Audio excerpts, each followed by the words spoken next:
Body coming to you live. Conversations with Mr. Body here on this beautiful Friday afternoon, right? And so today is Fit Friday, Fun Friday, Flex Friday, Friday, right? For a lot of you out there. So what we're going to be talking about today is why you might not be seeing the results that you are looking to see when it comes to your fitness journey, right? Like, what is holding you back from seeing some progress, right? Are you that individual that may have some frustrations because you're not seeing the progress that you want to see? Are you that person that is struggling to get the results that you want? And you're like, I don't understand. I'm going to the gym. I'm doing my workouts. I'm doing this. I'm doing that. I'm doing all the right things, but I'm not seeing any real significant progress. Like, I might see a little bit of progress here and there, but nothing real significant to be able to help me accomplish my goals, right? Are you one of these people? Drop a 1 in the comment box if that's you, because you know what? Listen, it happens.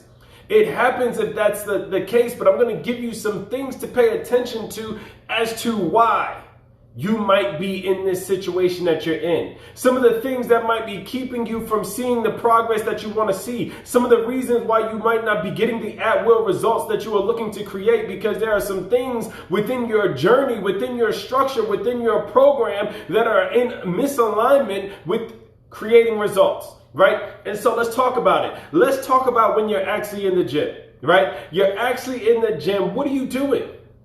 What are you doing when you're in the gym, right? Are you heavy cardio focused or are you heavy weight focused? You see, yes, there's a very good combination of both that is going to produce the best results possible, but just really depending on what your journey is, right? If you're looking to lose weight, put on some lean muscle, drop some body fat, I'm here to share with you that, listen, as a certified personal trainer of 19 years, that strength training is going to be bigger factor in you creating the results that you want. Why? Because the more lean muscle tissue you have, the more calories that you're burning at rest. What I found is a lot of people that are frustrated is they're doing a lot of cardio and not seeing the results that they want to see. And it's like, well, I don't understand what's happening. Well, guess what? You got to start strength training. Now, what is strength training? Oftentimes, people look at strength training as just a specific type of strength training, right? I've had conversations with people where they thought strength training was just dumbbells, or they thought strength training was just barbells, right? And it's like, well, listen, I don't really have access to that stuff. Well, guess what? Strength training is anything that's helping you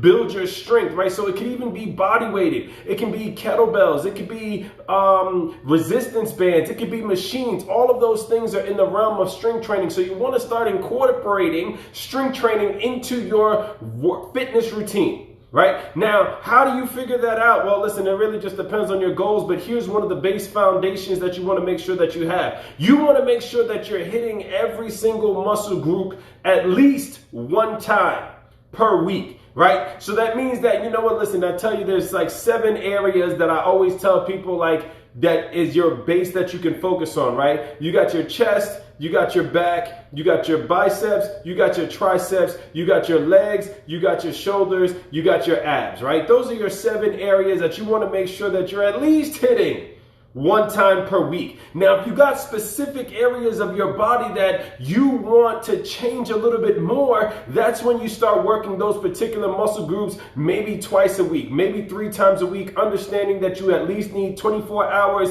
in between working each of those muscle groups, right? And so if I wanted to hit my chest more than once a week, and today is Friday and I'm doing chest today, I'm not going to do chest again tomorrow. The first day available that I would do chest again would be on Sunday, right? Just because your muscles require at least 24 hours of recovery time to produce the best results possible, right? And so, truth be told, if you're able to work a muscle group back-to-back days, the same muscle group, then that means that you really didn't hit it that hard, or you didn't really give it all that you could have given it, and that could be another reason, right? So let's talk about the intensity.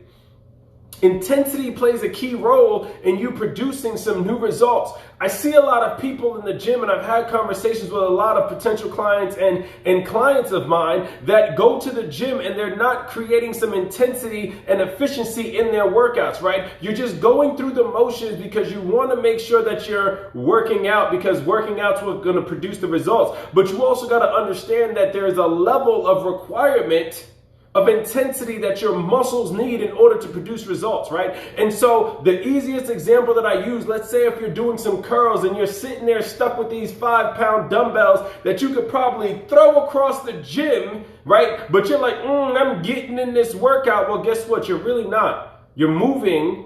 You're going through the motions, and there's a quote that I got from a Denzel speech that says, do not confuse movement with progress, right? Because just because you're moving doesn't mean that you're going to get some progress in your results. And so you're not challenging your muscles enough in order to produce the results that you want to see. Often this happens because a lot of people feel like they don't want to be sore. You want to get to a point where you are no longer sore. Well, here, truth be told, that's not a thing, right? It's a thing if you don't want to see new results. Being sore is a part of the process. Fit people are sore all the time, right? People have conversations with myself, or I hear conversations where they think that people that have been in the fitness game for a long period of time are no longer sore. That is not true. We're sore all the time. We've just come to agreement with it that we're going to be sore all the time. The difference between somebody that's been around it and been doing it consistently for a long time is the recovery time is much faster. So if we both did the same chest workout and you're sore for a week, I might be sore for maybe 2 days, right? That's the difference, right? So you still want to have that soreness, because soreness means that you challenge your muscles and they're going to produce new results. If you're not sore, I'm telling you right now, that's probably one of the reasons why you're stagnant, right? And so you got to understand that that's a part of the journey. You don't get to a point where you're no longer sore. Once you hit that point, it's time to increase the intensity. It's time to start to make some adjustments, because that's a plateau in your body. Another analogy for you to kind of get that is like, listen, if you're going through, let's say, high school, right, and you're working and you want to go to college, but let's say after your freshman year, right, you continue to get freshman level work. Right? And you go through the years, right? You go through your sophomore year only getting freshman caliber work. You go through your junior year only getting freshman caliber work. You go through your senior year only getting freshman caliber work. You're going to be behind everybody else that is progressing with the work that they're getting, and you probably will not be prepared for college. The same thing happens with your body. Whatever you started with, maybe body weight exercises, right, got you feeling real sore and all of that stuff. And then you graduated to some 2-pound dumbbells, and then you graduated to some 5-pound dumbbells, and something told you to stop at 5, or maybe you even stopped at 10, right? Because you had these assumptions of, I don't want to get bulky, or I don't want to create this, and I don't want to create that, and so I'm going to stick with my light weights. But then you find yourself at a plateau where you're not seeing results, and weeks are going by, and months are going by, and your frustration level is increasing because of it, right? Drop a 1 in the comment box if that's been you. Well, the reason that you're there is because you're not increasing with your body.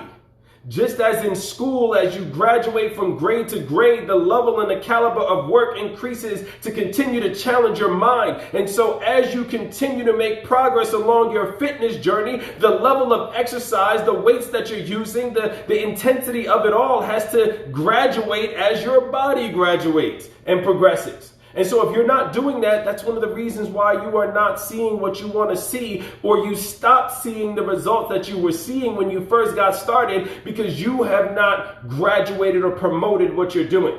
So here's some tips for you, right? One of the things that I say is, listen, you might need to invest in somebody that can help you understand how to create some changes in your program so that you can see new results. The next thing that you could do is, you know what, listen, just start to gradually increase the weight. You want to continue to challenge yourself, right? So that you're feeling sore, like, but by the middle of the workout, you should start feeling something. Sometimes, you know, if it's a really good workout, you feel it very early on in the workout. Like, I'm telling you, there's times where I've worked out with some of my fitness buddies, right? And we are like, after the first exercise, we're like, ooh, what did we sign ourselves up for? Like, we already know what we're in for. That's a great workout, because if you're feeling it that soon, that means that there's going to be some results and some progress that's going to come from that workout, right? If we ever get to the end of the workout and it's like, oh, I'm not really feeling it, right? It's like, all right, well, we got to do some more, because we essentially warmed up that whole time. And a lot of you are spending an hour and a half, 2 hours in the gym.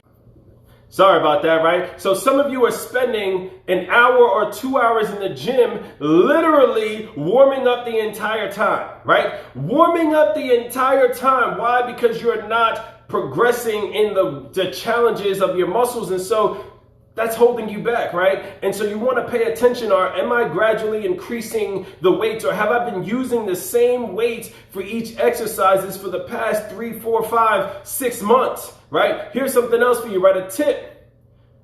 Turn off your notifications on your phone. Or leave your phone in the locker room or in the car. The phone can be a major distraction, and it starts to increase your rest time when your rest time should be anywhere from 30 to about 90 seconds, depending on what type of workout program you're doing, right? 90 seconds is more than enough for your workout program, your fitness program, right? And so oftentimes our phones can be a distraction. Your 30-second rest time can turn into 3, 4, 5 minutes because you get distracted responding to a social media post, responding to a text message. You done took a picture and you want to post it while you're still at the gym, and you got to come up with the best caption possible and make sure that the filters and all that stuff look right. And you wasted so much time in between exercises, in between sets. It's killing the whole workout and making it, longer than it used to be, right? If you don't know how to check real quick and all this other stuff, hey, well then you know what, you got to turn your notifications off, and you got to commit to yourself. Listen, you're not doing me a favor by turning off your notifications. You're not doing me a favor by ignoring whatever's going on if it's not a dire emergency. You're doing yourself a favor because it's going to help you to produce better results towards your goals. And so what I'm sharing with you is that you got to understand that the phone can be a distraction that is going to lead to the destruction of your progress, right? And so those are just some things for you, right? And then you know what, last but not least, here's a tip. Maybe you might find somebody in the gym who might be a little bit more fit than you that you can become friends with and then start to work out together, because they're going to pull you to be better. They're going to pull you to be better. And that's what you're looking for. It's all about making progress towards your goals. Listen, that's all I got for you. If you got some value in this video, feel free to hit the share button, tag somebody that needs to hear this message, invite somebody to come and watch this video so that they can get the same value you have, and have an awesome and powerful day, y'all. Peace.